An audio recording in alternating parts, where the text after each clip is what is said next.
twebwe mu Rwanda tumaze imyaka 32 twibuka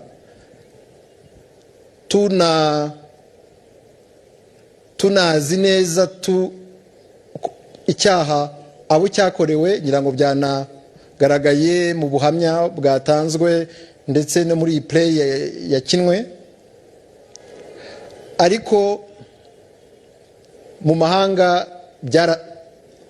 byaratugoye ngo byemezwe nk'icyaha cya jenoside yakorewe Abatutsi. Ndetse n'uyu munsi w'itariki ya 7 Mata, umunsi mpuzamahanga wo kwibuka jenoside yakorewe Abatutsi, burya wemejwe mu kwezi kwa 4 mwaka w'ibihumbi 2020. No kuvuga imyaka 26 nyuma ya jenoside, yuko icyaha gikozwe cya jenoside yakorewe Abatutsi, imyaka 26.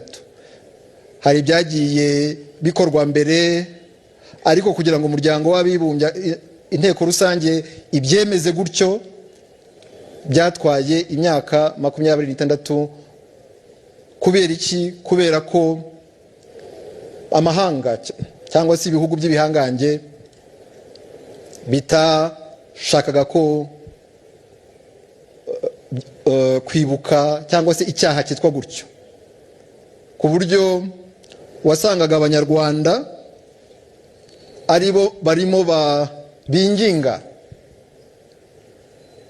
nk'aho banegosiya, bakinginga amahanga ko yemera icyaha cyabakorewe. Uko niko byagenze.